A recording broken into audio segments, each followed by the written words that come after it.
बच्चों, आज हम कक्षा में शुरू करने वाले हैं चैप्टर नंबर 9। सब अपनी बुक्स निकाल लीजिए। अरे बच्चों, आप सुन क्यों नहीं रहे हो? बेटा, मैंने आपसे क्या बोला? अपनी किताब निकाल लीजिएगा। हेलो दोस्तों, कैसे हो आप सब? आप देख रहे हो एग्जाम मंत्रा विदेश के। आप सबके साथ भी अक्सर कक्षा में ऐसा होता होगा। आप बच्चों से बोलते हैं कि ये बुक निकालिए, ये चैप्टर निकालिए, ये काम करिए, लेकिन बच्चे क्या हैं, सेल्फ टॉकिंग में, एक दूसरे से बात करने में ही बिजी रहते हैं और आपकी बात पर ध्यान नहीं देते हैं। और ये समस्या जब ज़्यादा विकराल रूप ले लेती है जब हमारी कक्षा में स्टूडेंट्स ज़्यादा होते हैं और मेनली अपर प्राइमरी और मिडिल के जो 10th और 12th के स्टूडेंट्स होते हैं वो ज़्यादा ही इग्नोर करते हैं, हमारी बात को ध्यान से नहीं सुनते हैं।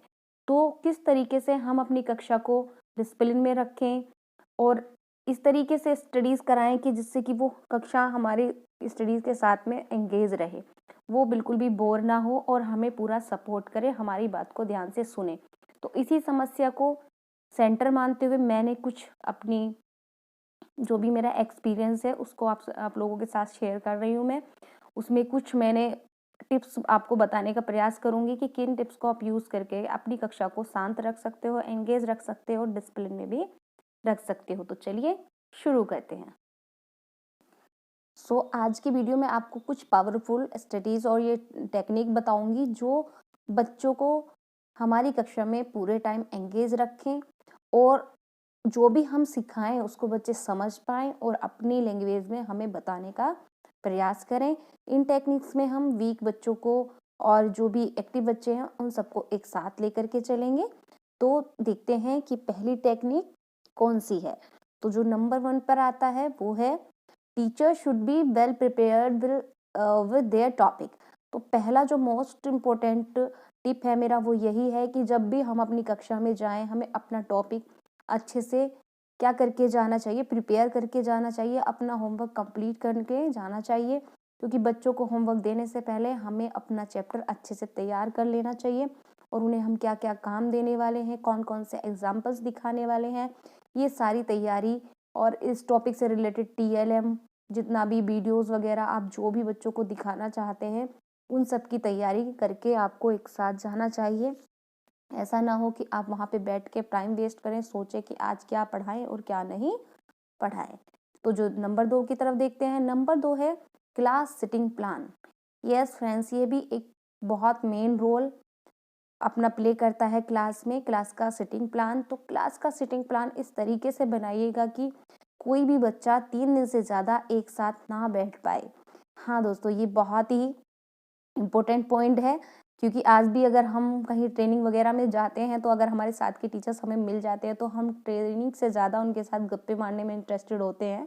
तो फिर वो तो छोटे बच्चे हैं, वो इस चीज़ को फॉलो क्यों नहीं करेंगे। तो आप ऐसा करिएगा कि एक सेटिंग कर दीजिएगा कि कौन सा बच्चा कितने दिन के बाद किस तरीके से उनका सिटिंग प्लान चेंज होगा और कौन किस तरीके से बैठेगा। तो इस चीज़ का विशेष ध्यान रखिएगा और सबसे मेन बात ये ध्यान रखिएगा कि जो कुछ कमज़ोर बच्चे हैं उनको थोड़ा एक्टिव बच्चों के साथ बिठाइएगा और उनको उनका बडी बना के साथ रखिएगा और उनको पर्सनली बोलिएगा जो स्ट्रॉन्ग बच्चे हैं या जो पढ़ने में अच्छे हैं कि आपको इनकी हेल्प करनी है। तो ये तरीका भी आपके लिए कारगर सिद्ध होगा। तो चलिए देखते हैं तीसरा पॉइंट। हमारा तीसरा मेन पॉइंट है activity based teaching. Yes friends, अब जब से RTE लागू हुआ है और ये जो हमारा नई शिक्षा नीति 2020 आई है उसमें एक्टिविटी को एक विशेष स्थान दिया गया है और साथ ही साथ हम लोगों की ट्रेनिंग्स जितनी भी दीक्षा प्लेटफॉर्म पर हमारी ट्रेनिंग्स कराई जा रही हैं उन सभी में एक्टिविटी को विशेष महत्व दिया गया है। और इस बात को हम लोग पर्सनली भी नहीं नकार सकते कि एक्टिविटी से जब भी हम कोई चैप्टर टॉपिक बच्चों को कराते हैं तो बच्चे उसे मोर इंटरेस्ट के साथ और बहुत ही ज़्यादा क्या बोलूँ मैं कंसंट्रेशन के साथ उसको देखते हैं और लर्न भी करते हैं। तो हमें क्या करना है, हमें अपनी स्टडीज़ को एक्टिविटी बेस्ड बनाना है। हर चीज़ के लिए हम उसमें कोई भी एक्टिविटी करा सकते हैं, कोई वीडियो दिखा सकते हैं, फिर TLM करा सकते हैं।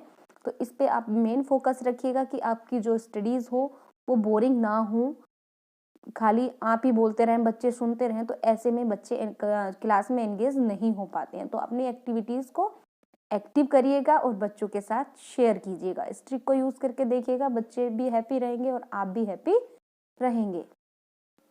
तो हमारा नेक्स्ट पॉइंट है डोंट बी पार्शियल। यस दोस्तों, यही एक ऐसी चाबी है जिसके द्वारा हम अपने बच्चों के बहुत ज़्यादा क्लोज जा सकते हैं, अपने स्टूडेंट्स के साथ में एक ऐसा रिलेशन बना सकते हैं कि वो हमसे कुछ भी शेयर करने से हिचकिचाए ना और हमारे साथ अच्छे से बिहेव करें और हमारी बात को भी ध्यान से सुने। तो हमें पार्शियलिटी नहीं दिखानी है। कभी कभी क्या होता है कि कोई बच्चा पढ़ने में होशियार होता है तो हम उसकी तरफ थोड़ा सा अट्रैक्ट हो जाते हैं, उसको उसकी बातों को ज़्यादा सीरियसली लेते हैं, जबकि जो बच्चे वीक होते हैं हम उनकी बात को थोड़ा इग्नोर करते हैं। तो ये चीज़ बिल्कुल भी नहीं होनी चाहिए।